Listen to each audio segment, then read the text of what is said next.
열왕기하 22장 3절에서 6절 말씀을 제가 읽어드리겠습니다.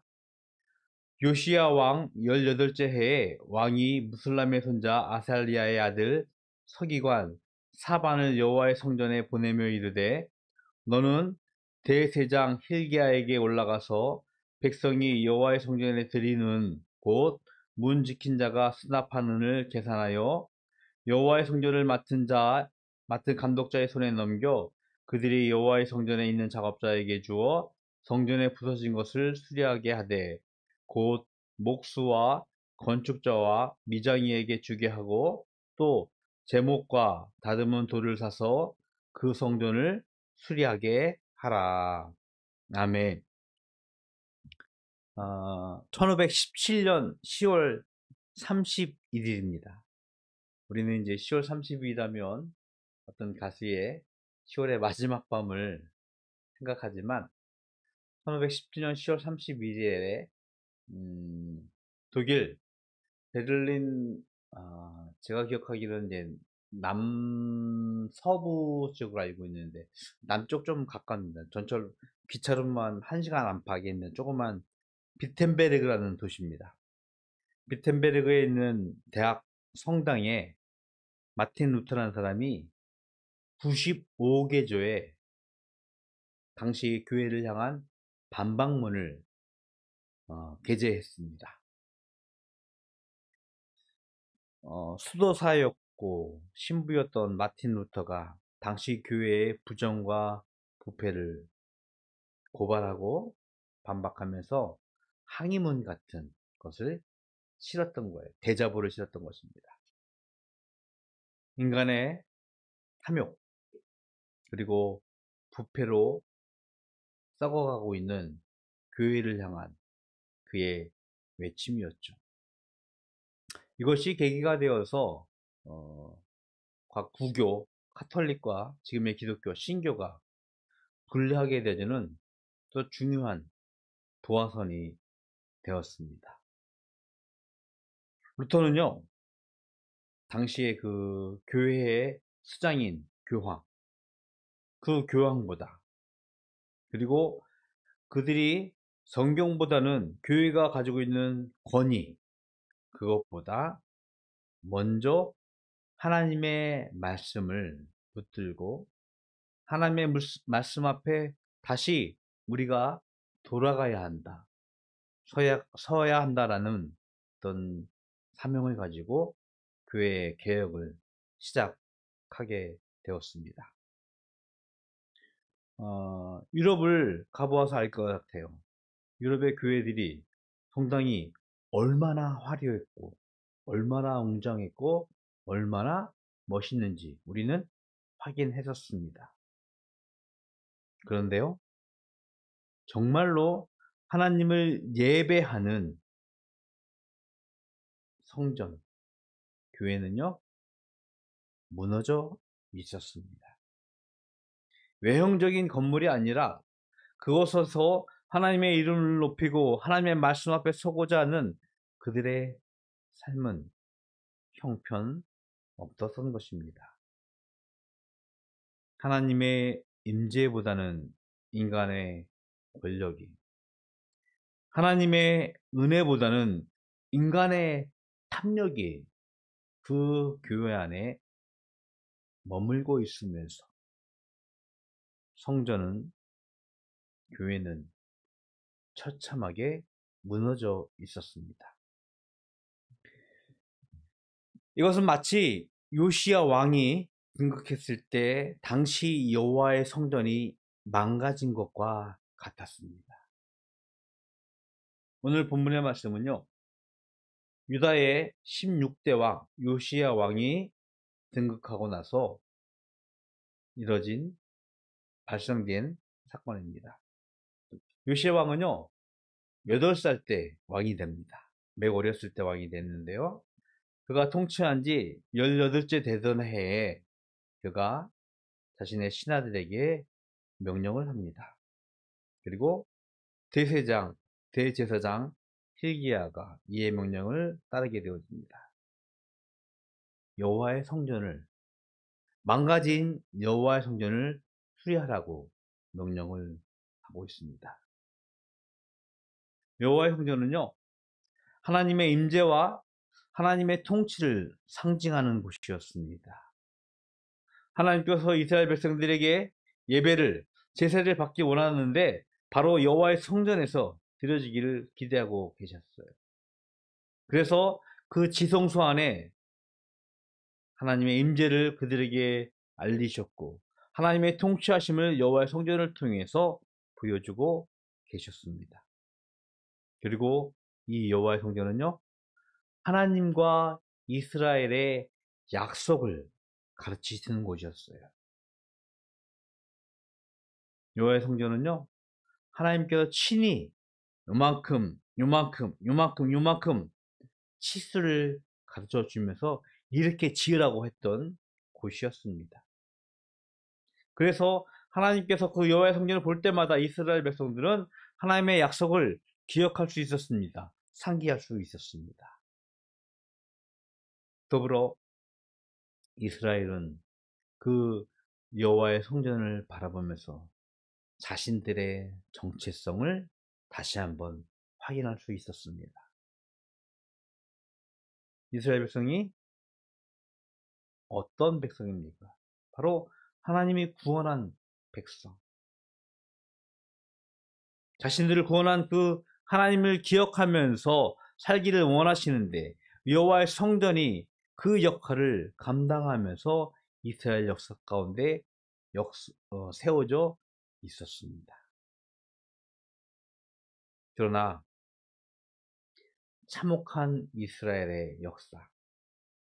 지난주 타락이라는 말씀을 드리면서 이스라엘의 역사, 특히 이 열왕기에 드러나고 있는 왕들의 역사를 바라보면서 어찌 사람들이 저런 일을 행할까라고 하는 참혹한 권력을 향한 탐욕으로 망가지는 인간성과 인간의 역사를 우리가 확인했는데 동시에 하나님의 성전 역시 망가지고 있음을 말씀하고 있었습니다.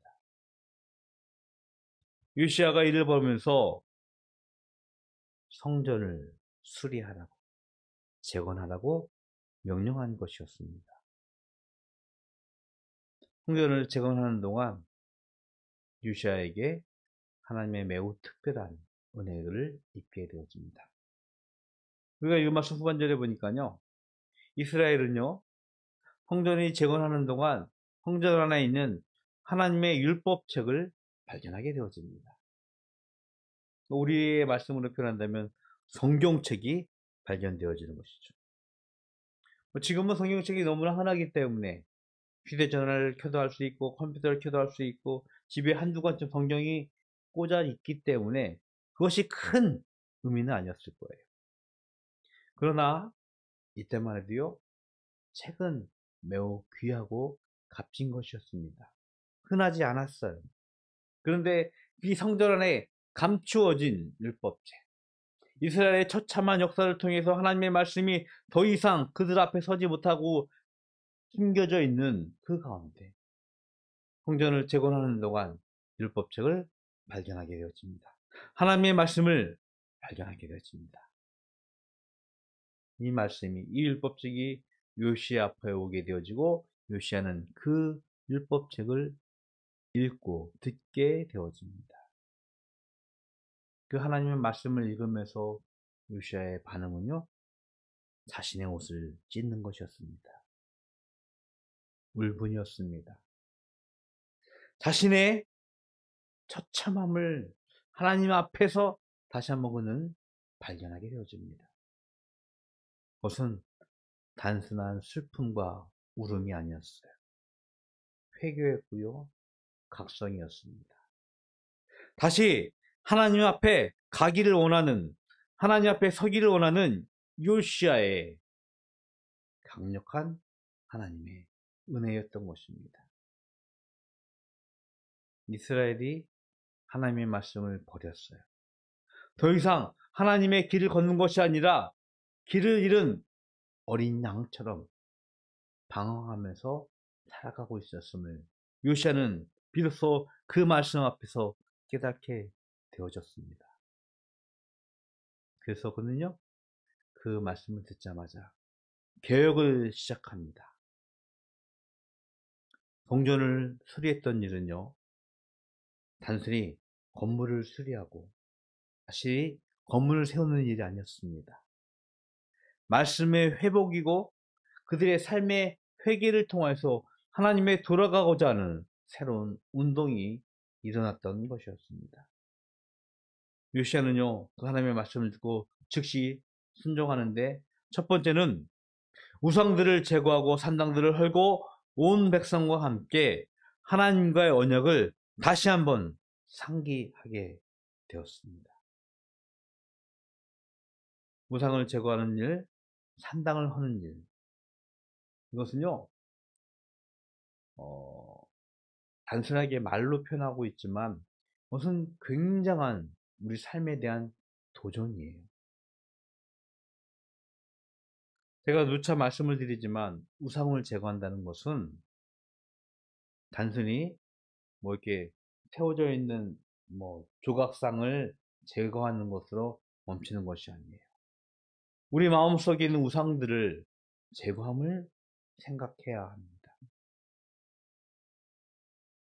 우리의 탐욕 앞에서, 우리의 그 욕망 앞에서 우리가 그 탐욕과 욕망을 다 제거하고 온전히 하나님을 바라보는 것, 그 우상을 제거하는 것.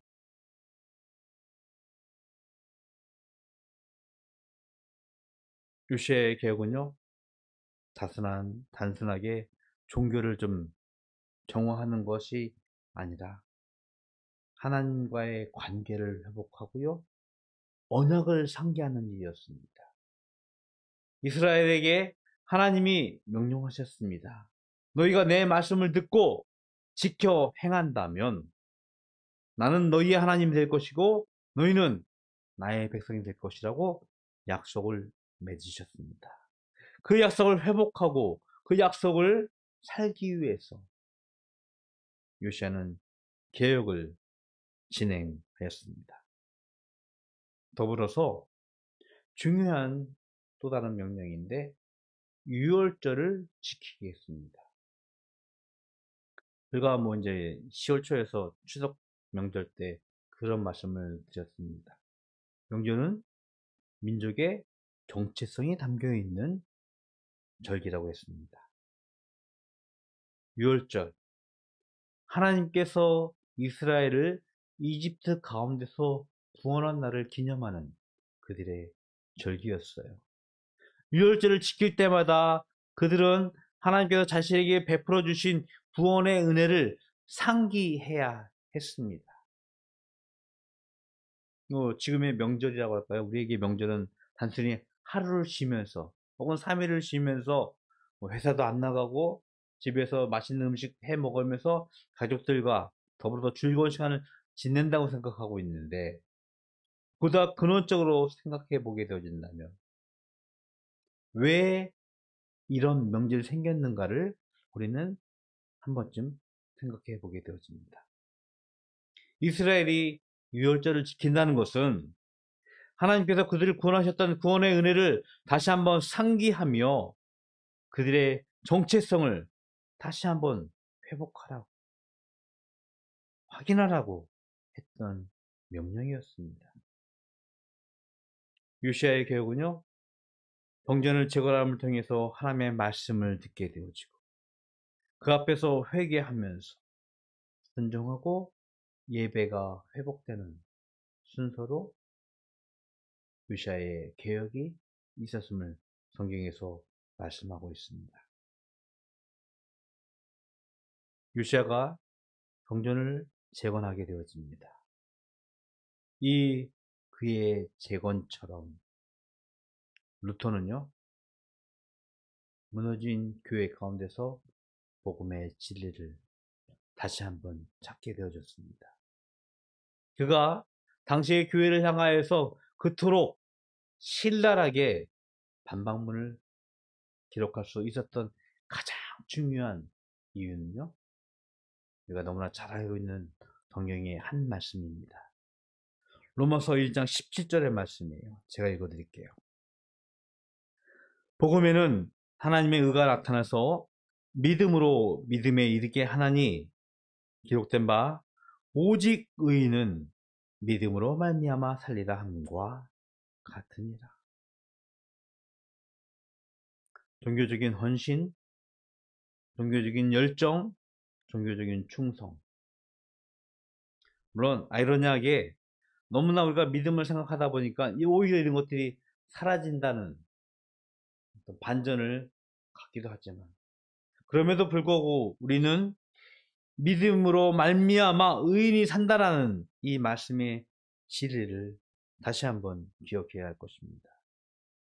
이 말씀을 두에 잡고 사람이 구원을 받는 데 있어서 내 행위나 헌신이 아니라 오직 믿음을 통하여서 교회의 권위나 교회의 가르침이 아니라 오직 말씀으로, 성인들의 공로가 아니라 오직 하나님의 은혜로 가능하다는 것을 루터는 깨닫고 우리에게 선포했던 것이었습니다.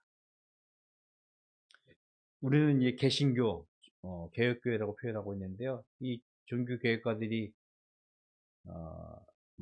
주장했다고 할까요? 우리에게 가졌던 근본적인 원리 세 가지가 있어요.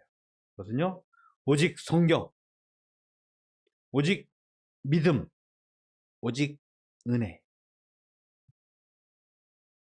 이것이 우리의 기초가 되어져서 우리의 기독교, 개신교를 세우고 쭉 발전해 왔습니다.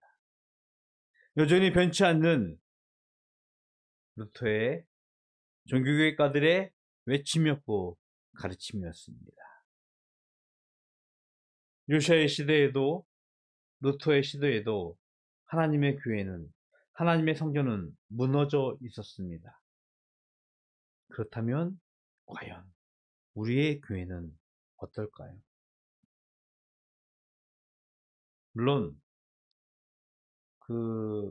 유럽에 있는 교회들처럼 화려하진 않지만 분명한 것은 정말 멋있는 건축물과 좋은 편의시설, 안락함을 갖춘 아주 화려한 교회들이 무수히 많이 있습니다.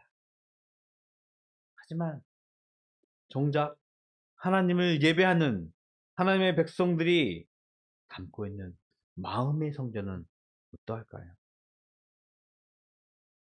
교회의 건물은 웅장하고 크지만 그 안에 있어야 할 복음은 자꾸 작아지고 있지는 않는지요. 종교개혁주의를 맞이하면서 우리가 종교개혁가들의 그 가르침을, 그들의 어떤 부름을 생각해 볼 때 개혁은요, 그때의 사건이 아닙니다. 지금의 하나님의 부르심이에요.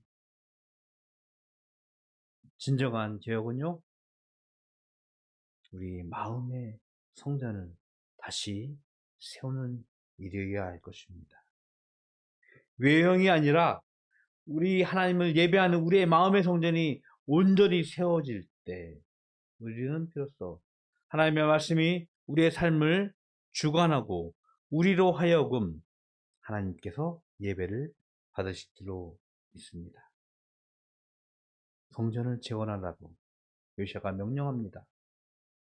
마틴 루터, 그가 무너진 교회를 향하여서, 교회가 다시 세워지기를 향하여서 외쳤습니다. 우리의 마음의 성전이 재건되기를 소원합니다.